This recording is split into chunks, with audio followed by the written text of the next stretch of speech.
إياك نعبد وإياك نستعين اهدنا الصراط المستقيم صراط الذين أنعمت عليهم غير المغضوب عليهم ولا الضالين.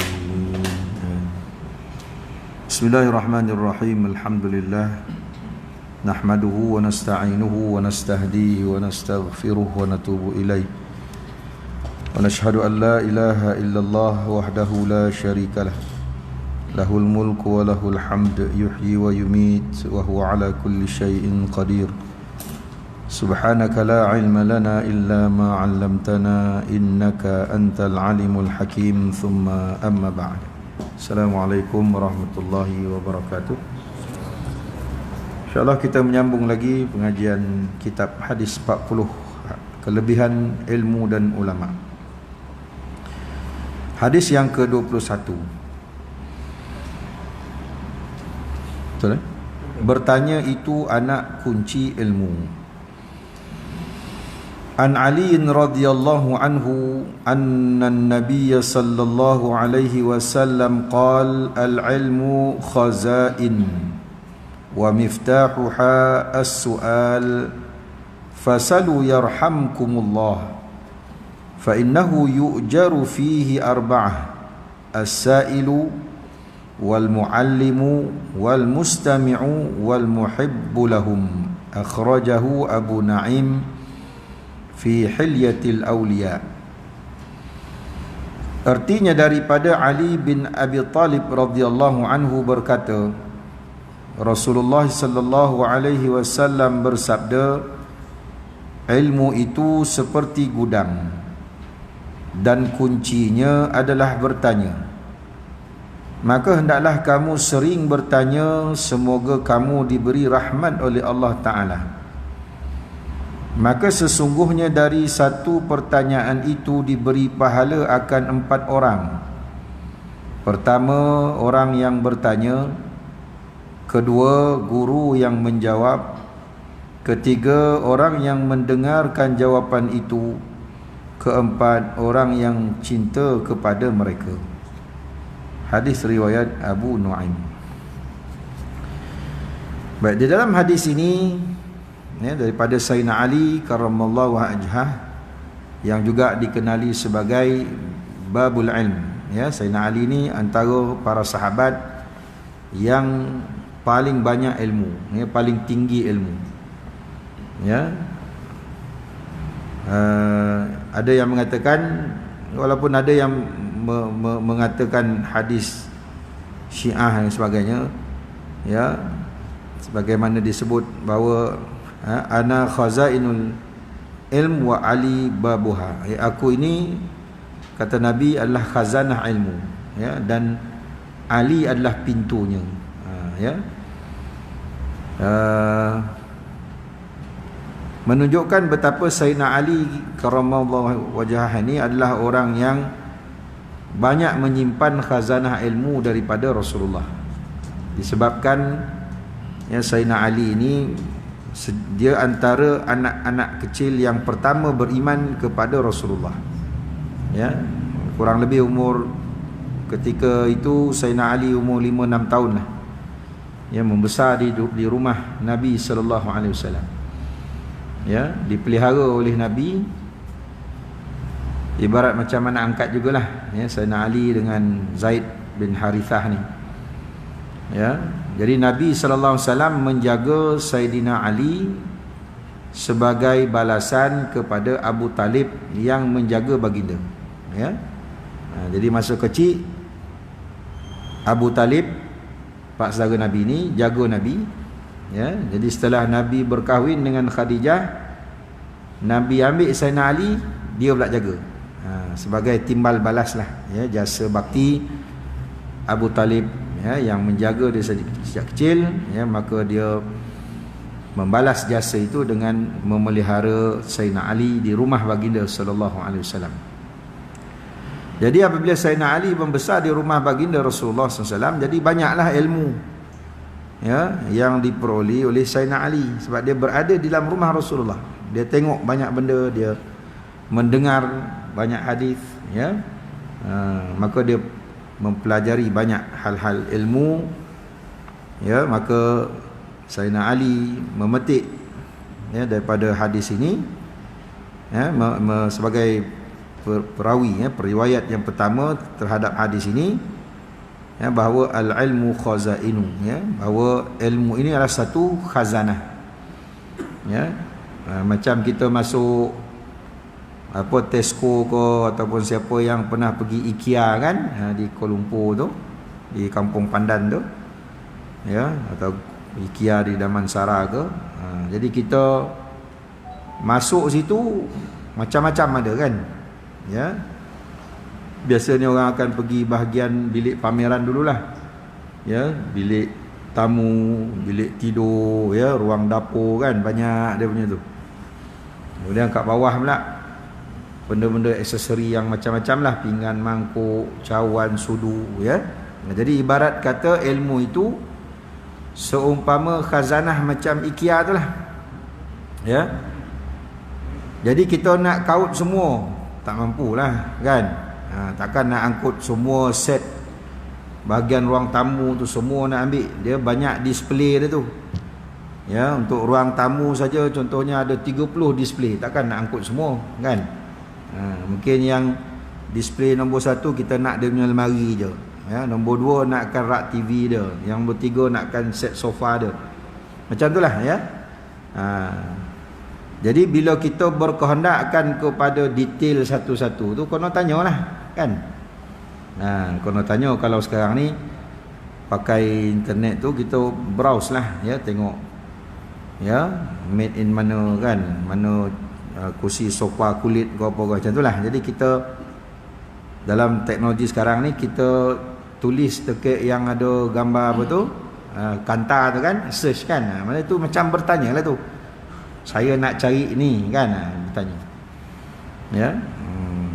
Itu dalam alam maya lah, ya. Tetapi dari segi ilmu yang kita dapat melalui talaqi ni, melalui berdepan dengan guru, ya, maka melalui pertanyaan lah kita dapat mengorek lebih banyak lagi ilmu-ilmu yang tersimpan, ya, di dalam hati guru-guru, ya, dalam hal ini Rasulullah lah, ya, sallallahu alaihi wasallam, ya.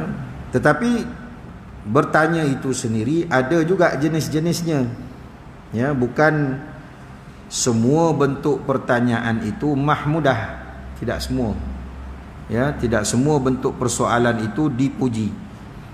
Ada juga persoalan-persoalan yang dicela, ya.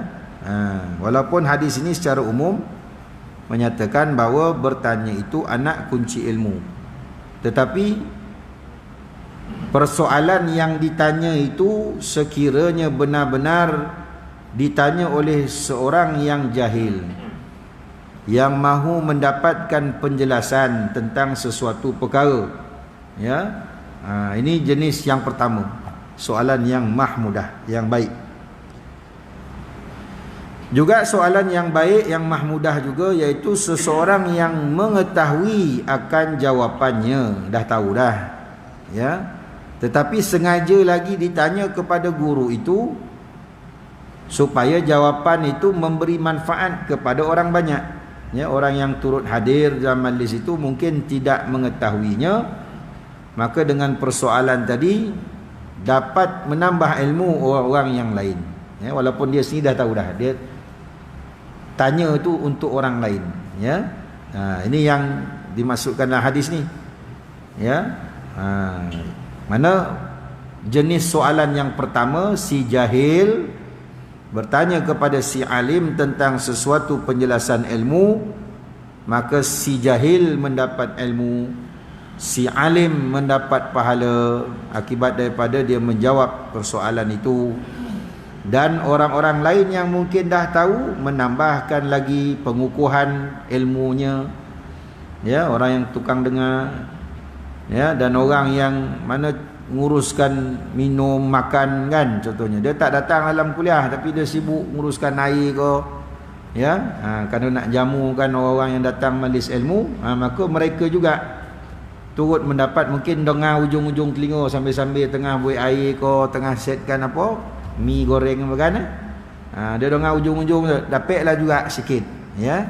Maka untuk jenis soalan pertama dan kedua, ini hadis dia, ya. Tetapi bila yang bertanya itu bertujuan untuk menguji guru tersebut, soalan juga, ya, maka soalan itu dikira soalan yang dicela, ya. Dia tanya nak test saja, nak tengok ustaz ni Wahabi ke, ahli sunnah wal jamaah ke macam mana, kan, dia test. Ustaz, saya nak tanya sikit soalan, ustaz.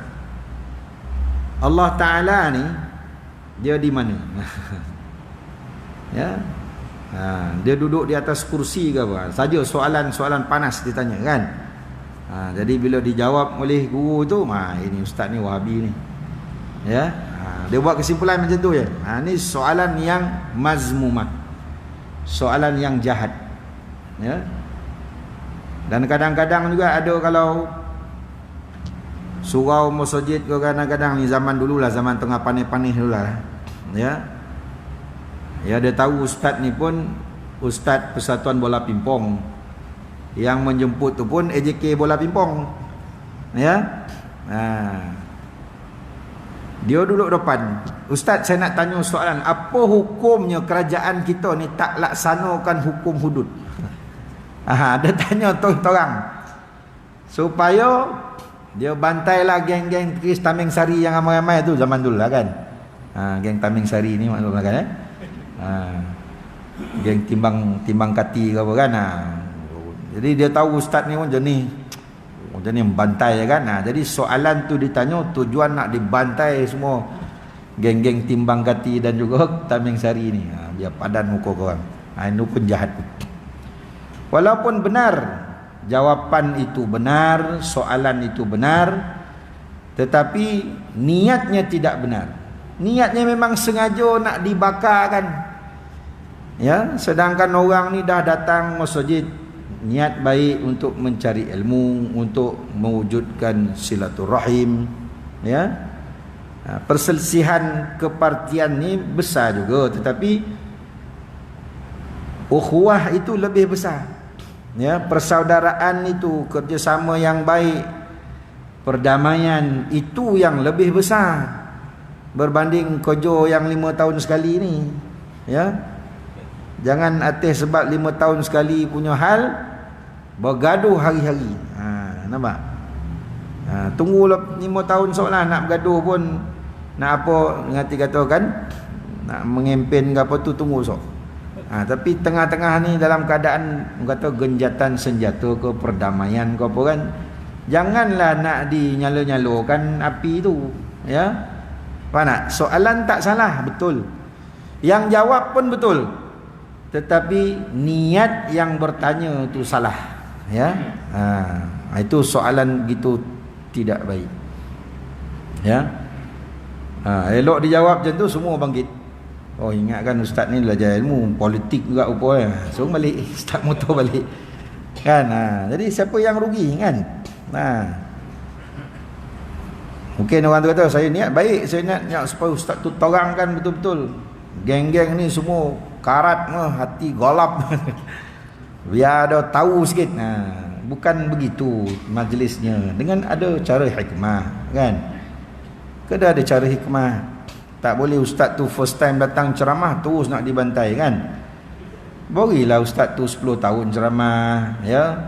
Mana jemaah tu dah boleh borak dengan ustaz tu, dah boleh gurau-gurau, gurau sondor, kan. Lepas tu masuklah jarum sikit-sikit, barulah tak terasa, kan. Buat macam gurau-gurau je, walaupun benda tu kata terjontik lah juga sikit, kan. Tapi dengan cara yang penuh hikmah, ya. Jadi begitulah. Ini first time datang, first time suruh bakar, memang rontung lah semua kono, kan. Ya, itu jenis soalan menguji. Yang tadi mengena, yang menguji tadi, ya, yang tanya soalan ni, ustaz ni Wahabi ke tak Wahabi ke, ya. Ataupun nak test Ustaz ni ngajar tauhid ni. Saya nak tanya bab ta'alluq lah. Kita yang ta'alluq apa ni, penaklukan ke apa ni. Kan? Ta'alluq zati, tengah ta'alluq ni. Itu makam belajar pondok. Nak ditanya soalan dalam majlis surau masjid, yang orang datang pun kitab pun tak bawa. Nak tanya soalan ta'alluq. Lepas tu tanya jenis tasawuf makam level 3, kitab hikam tinggi-tinggi kan. Orang kitab penawar hati pun tak habis lagi. Jadi ini semua soalan-soalan yang jahat lah, dikira mazmumah. Ya. Jadi tu ada empat jenis soalan. Ya. Jadi dua yang awal, yang jahil bertanya kerana nakkan ilmu, atau yang orang yang sedia mengetahui bertanya supaya mendapat manfaat jawapan itu bagi orang lain dengan niat yang ikhlas. Ya, mana kedua lagi ni adalah soalan yang mazmumah, tanya bagi menguji gurunya, dan kedua tanya untuk mengenakan orang. Ya, mengenakan orang. Ya, jadi ini semua ya, dua jenis tu tak berapa baiklah. Ya. Kadang-kadang soalan itu ya tak habis. Ya. Ceritanya tak habis, dia tanya soalan tu sikit, maka ustaz yang menjawab pun atas soalan yang ditanya, untuk dia jadikan apa? Nak dia jadikan alasan bagi dia, bondo tu boleh buat contoh kan ustaz saya nak tanya ASB ni macam hukum kan. Ya. ESN kau dululah kan. Ustaz tu pun tak ada pernah melabu ASB, apa dia labu, dia saham Ustaz, macam jual pelabuhan apa ni, kelapa sawit, gotah, boleh, tak ada masalah kan. Pasal dia bagi tahu sawit dengan gotah aja. Dia tak cerita, contohlah ni Magnum Toto, dia tak cerita tu kan. Contoh buatlah senarai bagi ustaz, tolong kaji ini saham yang dilaburkan oleh apalah ni, saya contohkan jangan tuan-tuan pula ingat saya kata itulah ya. Jadi maklumat dia tak habis, dia tanya soalan separuh. Jadi ustaz tu menjawab atas soalan dan fakta yang diberi kan. Tu ustaz jawab boleh. Pasal dia tak bagi data yang lengkap kan. Macam tu pun banyak juga berlaku ya. Jadi sebab tu apa-apa soalan yang nak ditanya ya, mestilah diberikan maklumat faktanya yang lengkap ya, barulah dapat dijawab dengan telus ya.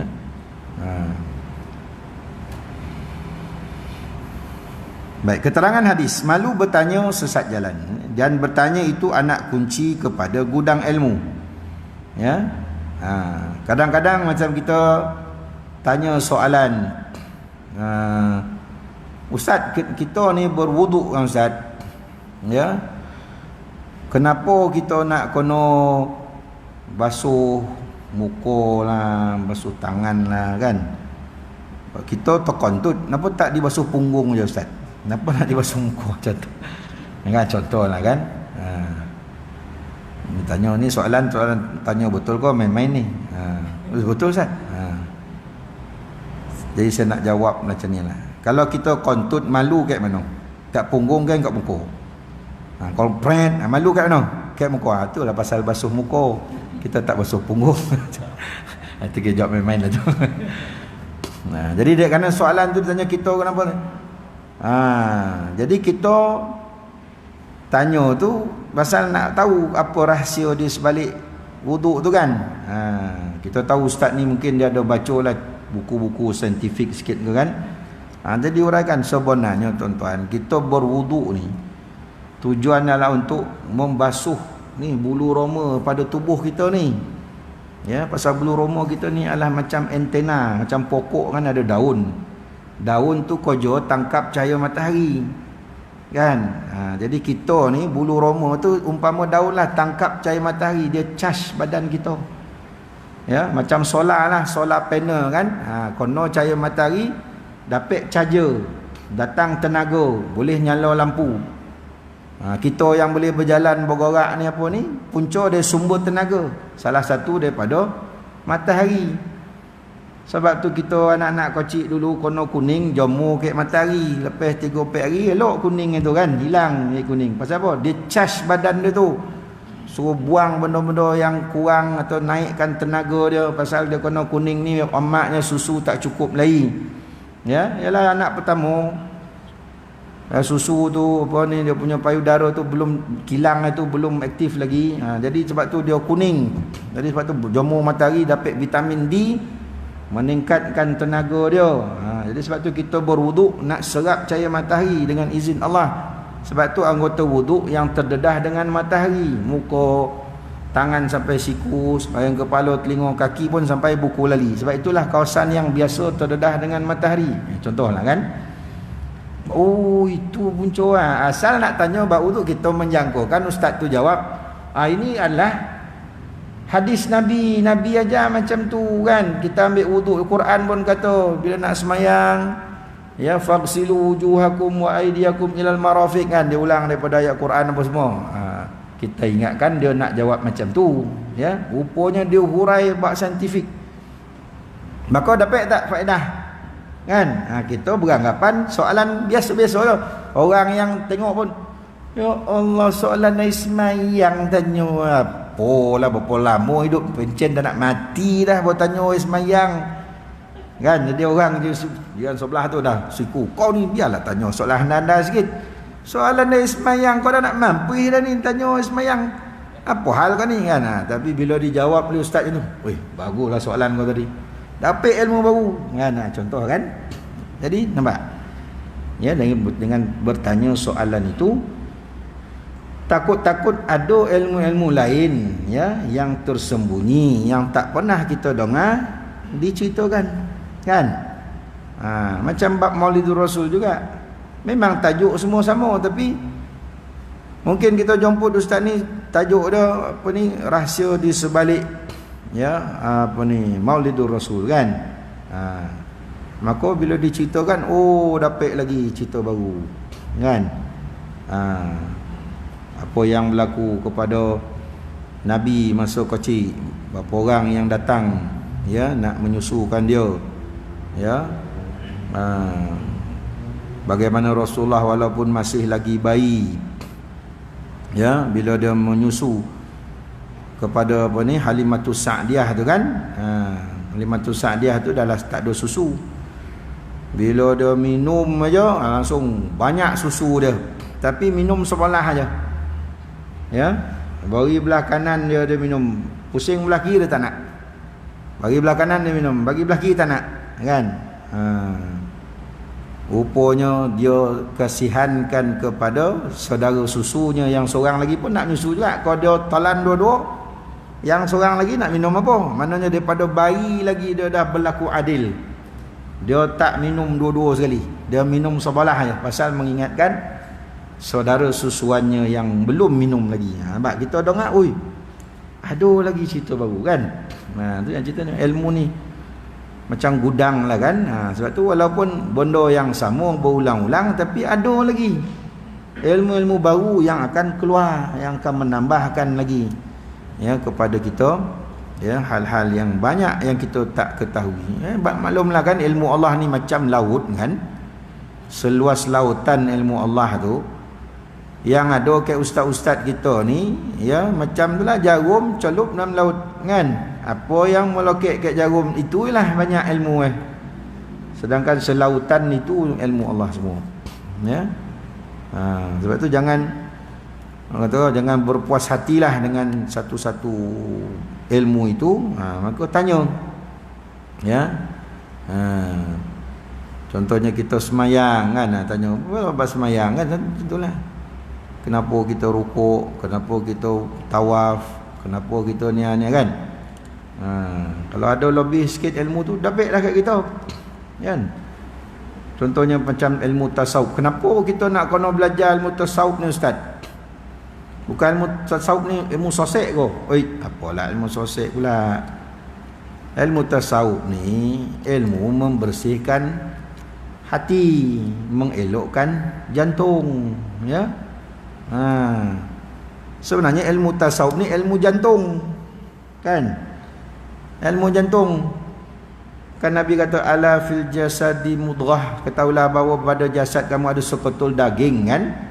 Bila baik-baik semuanya, rosak-rosak semuanya, ketahuilah dia itulah jantung, bukan hati dah, jantung.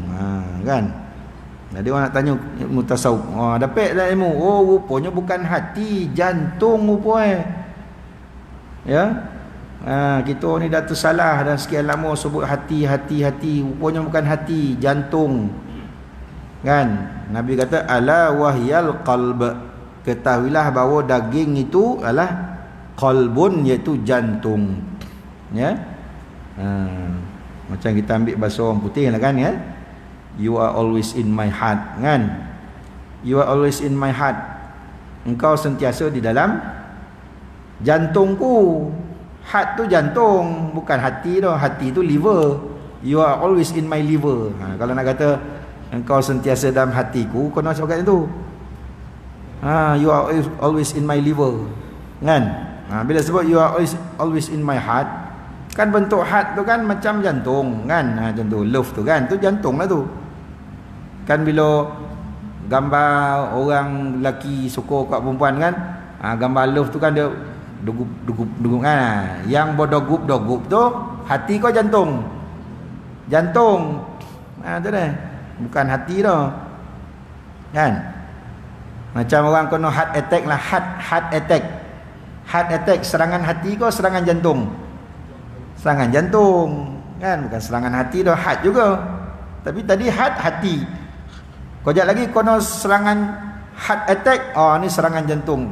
Perkataan sama, tapi itu hati, ini jantung. Kenapa berubah pula? Ya, yang sebenarnya apa? Jantung. Jadi kita belajar ilmu tasawuf ni tuan, ya, jadi tadi tanya soalan tadi lah. Apa tujuan kita belajar ilmu tasawuf ni ustaz? Kita belajar ilmu tasawuf ni sebenarnya nak jaga jantung. Nak jaga jantung kita. Apa pula jaga jantung pula? Bukan PJN kau senaman kau jaga jantung. Kan? Dia kata pasal apa ilmu tasawuf jaga jantung? Pasal kita melatih hati kita supaya apa? Sabar. Ya, bila sabar jantung tenang kau berdegup laju jantung. Bila tenang, sabar. Tenang kan? Bila tak sabar, bila kita bodoh orang provoke kita tak sabar, jantung tu laju ke perlahan? Laju. Bila kita dongki kat orang, tengok orang bawa Velfire kan, jiran sebelah selama ni bawa C22 je. Tiba-tiba tukar Velfire, parking depan rumah kita pula, memang saja nak nunjuk ni. Apa jadi jantung kita? Laju ke perlahan? Laju. Kan? Kita dongki kat orang, jantung jadi laju. Kita marah, pemarah baran lah, bila marah jantung perlahan ke laju? Laju. Bila kita tak syukur, dapat tak cukup, jantung laju ke perlahan? Laju. Nampak tak? Ya, sebab tu kita belajar ilmu tasawuf ni tujuan jaga jantung supaya dia sentiasa tenang. Tu yang Nabi kata dalam jasad kamu ada seketul daging, bila rosak dia asyik laju je. Kono 9 bulan macam tu langsung masuk AJN. Walaupun sebelum tu tak ada kolesterol, tak ada apa, tak ada. Pasal rupa dia dongki dengan jiran sebelah dapat Velfire tu. Keluar pintu nampak Velfire, jantung laju duduk. Dah lah marah parking depan rumah, dongki pula lagi kan. Hasad lah, ada pancitkan tayar kan. Biar dia hasad dongki tu, itulah. Bila dia balik rumah kerana kedengkian dia tadi, dia dah menganiaya tadi, jantung berdebar. Dia tahu tak dan pancitkan kayak tayar kereta tu, berdebar lagi kan. Jadi maknanya atas soalan dia tanya, ustaz apa tujuan belajar tasawuf? Itu je kan. Rupanya dapat ilmu baru lagi. Rupanya belajar tasawuf ni nak jaga jantung orang mana kan. Jawapan tu ringkasnya, jaga jantung supaya hati atau hati lagi, jantung kita sentiasa tenang dengan adanya sifat sabar, sifat syukur, sifat qanaah, sifat redha, ya, sifat apa, rendah diri kan. Bila kita meninggi diri kan, orang nak tunjuk act lah, kita pun lagi tunjuk act, jantung laju tak? Laju pasal kita nak tunjuk kita lagi handal daripada dia. Muka naik darah semua macam ni kan. Dan lagi lah kereta dia lagi besar daripada kereta kau. Oh bising lah. Kan? Kau tu kereta Velfire tu sebulan bayar 1,000 berapa? 1,800 kan? Hutang. Dan ni walaupun Izora je dah tak ada hutang dah. Mana lagi baik? Ada hutang ke tak ada hutang? Dia juga nak menang tu kan. Jadi jantung tu laju lah.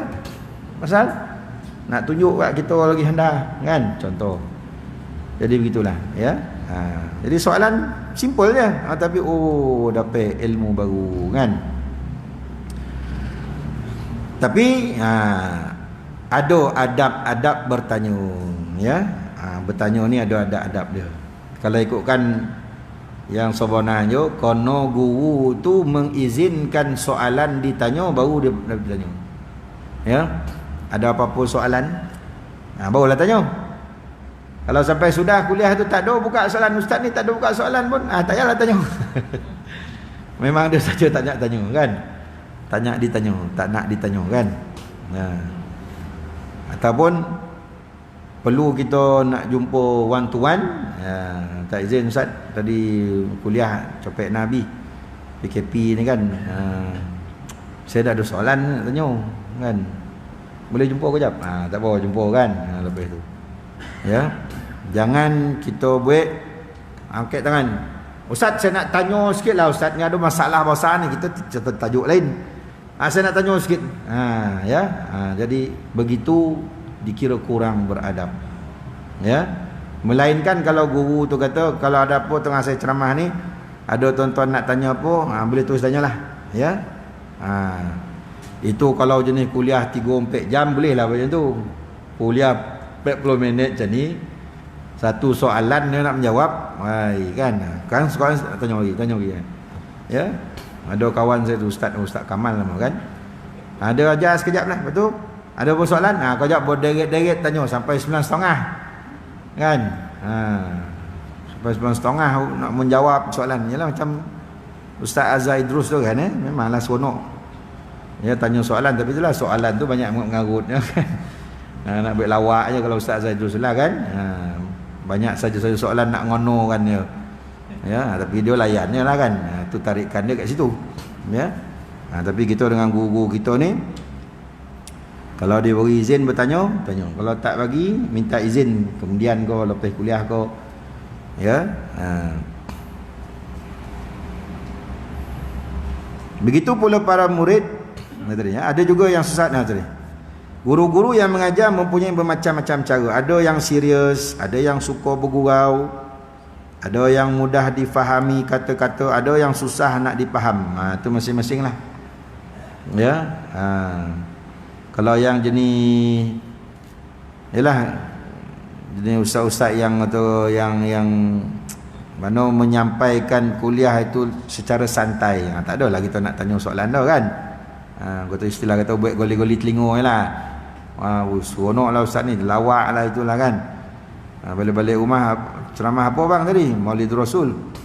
Apa isi mana tu? Oi, lawak betul lah ustaz tu.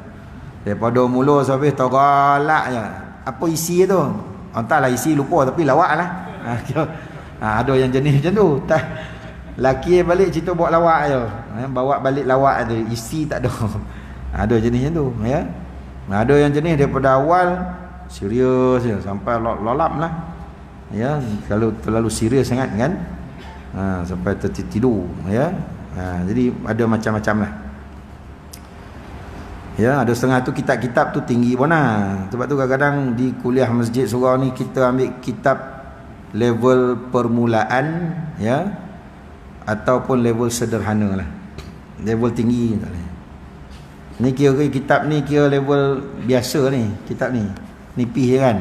Buat santai-santai je. Ya, kalau nak bawa kitab betul masuk pondok. Ya, untuk masjid surau macam ni lah, kitab-kitab jenis macam ni je. Kira donga-donga saja goli-goli telinga lah kan. Buat goli-goli je. Dapatlah ilmu je kan. Tapi kalau nak betul ilmu memang kono pergi pondok. Ya. Jadi ada yang mudah difaham, ada yang susah nak difaham maksud perkataan. Adalah ustaz tu dia lah duduk di 10 tahun ke negara Arab kan. Dia istilah tu semua istilah Arab je, tak diterjemahkan. Terpingu-pingu lah orang mengapa benda tu. Ya. Ada yang duduk atas kursi, ada yang berdiri guna papan tulis, ya, yang menerangkan sesuatu di hadapan murid dan lain sebagainya. Begitu juga para murid. Muridnya pula ada yang senang faham, ada yang susah nak faham. Ada yang buat lawak, orang dah golak dah dia. Bola lepas minit golak lambik tangkap kan. Orang lain dah. Pasal tadilah cerita persatuan bola pimpong tu lain semua dah ganggu-ganggu dah faham. Bola pimpong, ada pertubuhan bola pimpong kat sini ada. Jadi blur lah tak faham. Ada di situ. Saya ngajar kaum ibu, saya buat macam tu lah. Jadilah macam persatuan bola pimpong lah berlawan dengan geng-geng persatuan Taming Sari. Tokobil-kobil lah bodoh pula persatuan bola pimpong dengan Taming Sari ni apa cerita Ustaz? Apa persatuan bola pimpong tu buat apa? Lah tak faham ke? Tak faham dah. Persatuan bola pimpong tu yang belakang hijau tengah bulat tu. Persatuan apa tu? Baru faham dah. Rupa saya dah ceramah dah bertahun dah. Baru dia faham lepas beberapa tahun tu. Dia selama dia mendongah je. Tak faham. Orang lelaki copek lah tangkap itu kan. Orang perempuan tak tahu apa cerita. Jadi ada yang senang faham, ada yang lambat faham, ada yang ikut pelajaran dengan serius, ada yang bermain-main, ada yang ngantuk, yang lalap pun ada. Ya. Maka keadaan yang macam-macam ni menjadikan murid-murid tadi berbeza tingkat kefahamannya. Maka bagi mereka yang belum faham, bolehlah tanya, ya, supaya ilmu tadi jelas, ya. Takut tersalah faham. Ada juga yang jadi tersalah faham, ya. Maka bertanya itu adalah cara yang terbaik, ya. Ya, kita pun bercakap pun kadang-kadang salah faham. Macam ada saya dengar dalam radio IKIM tu kan, ustaz tu ceramah, antara sunnah-sunnah Nabi ialah menjilat jari, ya, menjilat jari. Jadi yang dia faham jilat jari macam ni, ustaz tu faham tu kan, dah makan kita jilat jarilah. Orang tu faham macam ni, ustaz macam ni ke tu? Saya kata apa tadi? Ustaz kata menjilat jari, Nabi, sunnah Nabi jilat jari. Bukan, macam ni yang itu kulum jari Ustaz. Ya kulum jari, kulum jari. Nampak? Jadi perkataan menjilat jari tu kadang-kadang ada orang tak faham. Kan dia lebih mana menjilat jari tu lebih sopan lah kulum ni lain. Kan nyonyot jari ke apa kan. Jadi nampak? Jadi ada yang tak faham. Ya. Macam tu kita naklah antara apa ambil air sembahyang tadi ialah menyapu air di kepala. Kalau orang faham ialah tak basah kan menyapu air. Korang ada yang ambil penyapu orang. Ambil penyapu tu. Sapu kepala macam ni Ustaz. Saya dah ambil penyapu kata menyapu air di kepala. Bukan ni basahkan tangan, sapu yo tangan tu kat kepala, bukan ambil penyapu dibasuh disapukan kepala. Ada yang jadi lombap ke bangap. Jadi kena jelah, ya. Soalan tu ditanya supaya jelas, ya. Takut salah faham. Ya, maka bertanya itu adalah cara yang terbaik untuk meluruskan segala yang belum jelas. Kalau tidak dibuka pintu pertanyaan, maka seorang murid akan menerima ilmu dalam keadaan sama-sama. Ya, betul, ya. Dia sebab level kepahaman ni lain-lain. Ya. Macam tu lah baru ni yang saya hantar anak saya pergi sekolah apa ni, ujian memandu kan.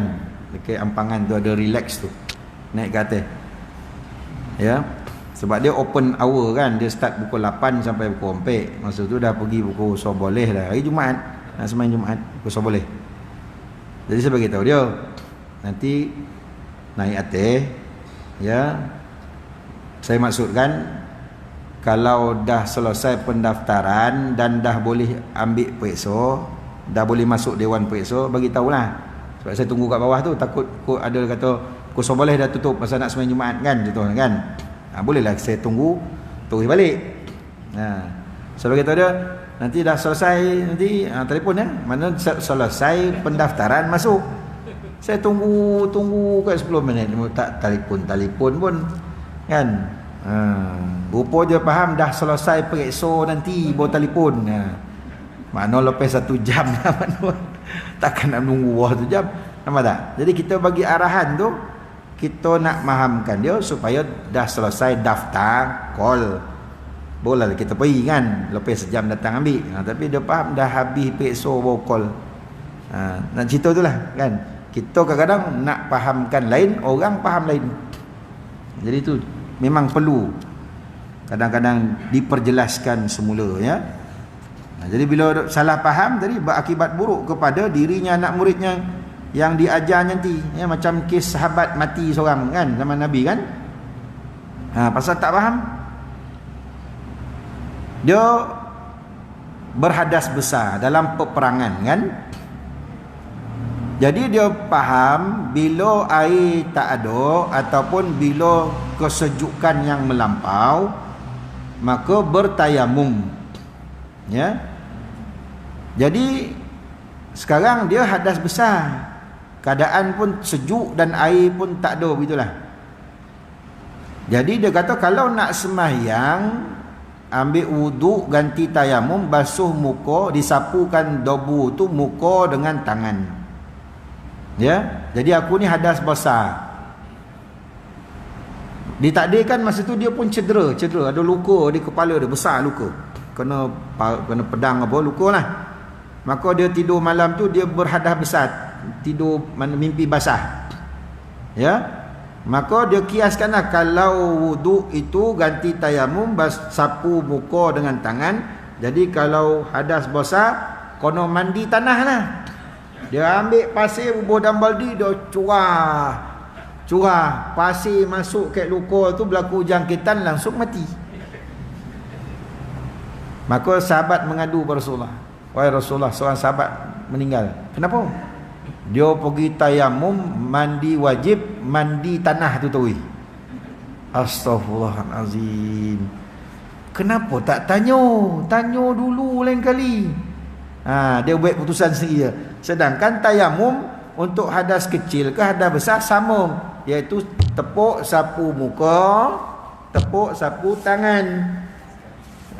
Sekali, tak 2-3 kali. Dan kalau berbalut tu pun kaki, tayamum dia muka dan tangan juga. Jangan pergi tepuk sapu kat kaki tu. Anggota tayamum selama-lamanya muka dan tangan saja. Walaupun yang patah tu kaki berbalut, tak boleh kena air. Ada yang pergi tayamum atas simin kaki tu. Nampak tak? Tu jenis tak faham tu. Jadi sebab tu kena tanya, Ustaz saya nak tanya, bila kita balut kaki tu, tayamum tu kena sapu atas simen kaki Ustaz? Lah, kan saya ajar tadi, tayamum, anggota tayamum berapa? 2. Apa dia? Muka dan tangan. Ada saya sebut kaki tak tadi? Tak ada. Dah nak sapu kaki buat apa? Tu jenis tak faham tu. Nasib baik tanya. Tidak ada jonolah, ada sapu ke kaki. Kan? Kena dia berbalut kepala, habis dah kepala tak apalah kan. Kaki anggota wuduk kakinya tadi ya. Jadi begitulah ya. Jadi ada yang salah faham, jadi kena tanya ya supaya dapat diperjelaskan. Namun perlu diperhatikan bahawa bertanya itu ada adabnya tadi ya, supaya pertanyaan itu dapat menghilangkan kekeliruannya. Ada bukan tujuan merendahkan sesiapa atau sampai membawa kepada pertengkaran dan perdebatan yang menghilangkan barakah dari ilmu yang dipelajari itu. Ya, di samping itu kalau kita ada masalah apa-apa, tanya seorang guru dah lah. Ya. Kita berpegang dengan seorang guru je. Jangan kita ada muskil, ustaz ni datang kita tanya. Ustaz saya nak tanya soalan lah. Betul, esok ustaz lain nak, ustaz saya nak tanya soalan lah. Soalan yang sama dia tanya kat 5 orang ustaz. 5 jawapan. Poning kepala, aduh, macam mana ni? Ustaz ni kata lain, ustaz ni kata. Sebab tu eloknya kita berpegang dengan seorang saja guru. Ya, untuk contohnya kita ada guru sekian-sekian untuk rujukan hal fiqh dengan dia je. Jangan pergi tanya orang lain sebab ya, kepakaran seseorang itu berbeza-beza. Kan zaman ni hari kan orang ada belajar bidang usuluddin, orang belajar bidang fiqh, ada belajar bidang tasawuf. Jadi kalau nak tanya bab fiqh, tanyalah ustaz yang bidang syariah, lebih tepat. Jangan tanya orang usuluddin. Ya, macam saya ni bidang usuluddin.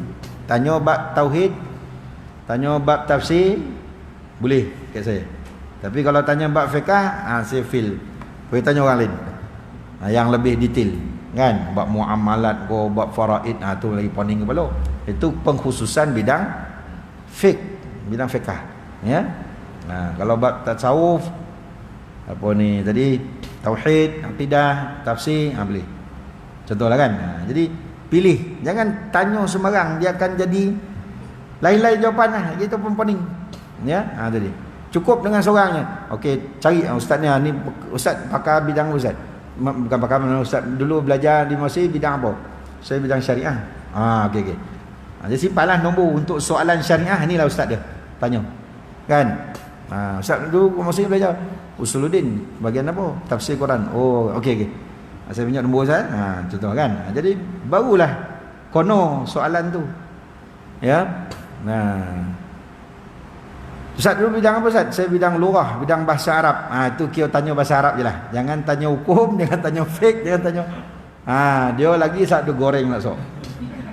Berdasarkan pada apa perkataan fi'il madinya, madilah pula kan. Tu memang dia kena macam tu, ya.